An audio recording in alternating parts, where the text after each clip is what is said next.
మా డీలర్లు గతంలో చంద్రబాబు గవర్నమెంట్లో ముందు కానీ అంతకుముందు కానీ ఇంటికాడ సరుకులు ఇస్తూ నిత్యం అందుబాటులో ఉంటూ పేదవాళ్ళకి నిత్యం సేవలు ఇచ్చినటువంటి డీలర్ని వైఎస్ఆర్సీపీ గవర్నమెంట్ ఇచ్చిన తర్వాత వీళ్ళని పక్కన పెట్టి కొత్తగా ఆయన బొమ్మ వేసుకొని ఒక ఫోటో పెట్టుకొని మొత్తం ఒక దగ్గర ఆపుతారు. ఆయన ఇంటికి పోయి ఇచ్చే కథ కాదు కూడా.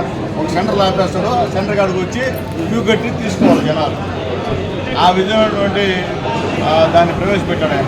కానీ ఎన్డీఏ గవర్నమెంట్ ఇచ్చిన తర్వాత నారా చంద్రబాబు నాయుడు గారు, మా పవన్ కళ్యాణ్ గారు, మోడీ గారి నాయకత్వంలో ఈరోజు ఎవరైతే డీలర్స్ ఉన్నారో వాళ్ళనే మీరు చేసుకోండి అనేటువంటి ఆర్డర్ పాస్ చేయడం నిజంగా హర్షణీయం. మనస్ఫూర్తిగా మంత్రి గారికి, నాదెళ్ల మనోహర్ గారికి ధన్యవాదాలు తెలియజేస్తున్నాం. అట్లాగే ముఖ్యంగా ఇప్పుడే చెప్పారు 5 సంవత్సరాలు ఇబ్బంది పడ్డారు మా డీలర్లందరూ కూడా.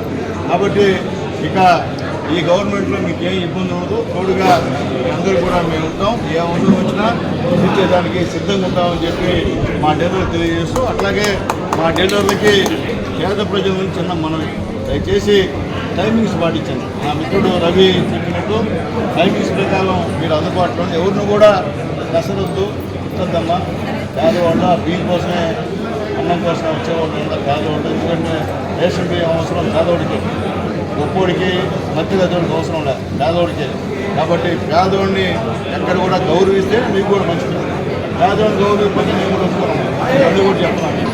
పేదవాడిని గౌరవించి వాళ్ళకి ఏం కావాలో అన్ని సరుకులు గవర్నమెంట్ ఏ సరుకులు ఇచ్చిందో అవన్నీ కూడా ఇచ్చే విధంగా మా డీలర్లు అందరూ మా సొంత వాళ్ళే, వేరే వాళ్ళు ఏం కాదు. అందరు చిన్నప్పటి నుండి మా ఫ్రెండ్స్ ఉన్నారు, మా మిత్రులు ఉన్నారు, పెద్దలు మా అన్నలు, మా శ్రీదేవులు అందరూ ఉన్నారు. కాబట్టి అందరికీ చెప్తున్నాను, అందరూ కూడా దయచేసి పేదవాళ్ళకి అందుబాటులో ఉన్నాయని చెప్పి అందరూ కూడా చేసి నమస్కారం తెలియజేస్తున్నా. అట్లాగే ముఖ్యంగా ఇప్పుడు ఎవరైతే జీవనోపాధి కోల్పోయారో, అంటే వాళ్ళు పార్టీతో సంబంధంలో వాళ్ళకు కూడా ఇబ్బందికర పరిస్థితి. వాళ్ళకు కూడా గవర్నమెంట్ ఏంటంటే వాళ్ళకి సపరేట్గా వాళ్ళకు కూడా ఈ యొక్క ఆటోలు, డబ్బులు ఆటోలు కూడా ఎస్సీ కార్పొరేషన్ ద్వారా బీసీ కార్పొరేషన్ ఇస్తామని చెప్పారు. దయచేసి దాంట్లో ఎవరైనా అవసరం ఉంటే మమ్మల్ని సంప్రదిస్తే మేము కూడా వాళ్ళకి ఉపాధి కల్పిస్తామని చెప్పి నేను తెలియజేస్తున్నా.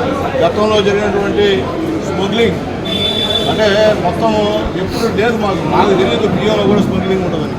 ఫస్ట్ ఎమ్మెల్యే చాలా మంది తెలిసారు, సార్ మీరు మాకు కోఆపరేట్ చేస్తే మేమంతా బియ్యం అంతా తీసుకుంటాము, మీకు డబ్బులు ఇస్తామని అని చెప్తే నాకు అర్థం కాదు.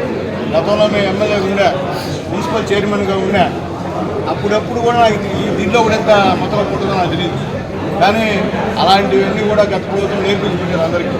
అంటే పేదవాడికి బియ్యకుండా మధ్యలో ధరలు తీసుకుపోయి వేరే రాష్ట్రాలకు వెళ్ళే విధంగా తయారయ్యారు.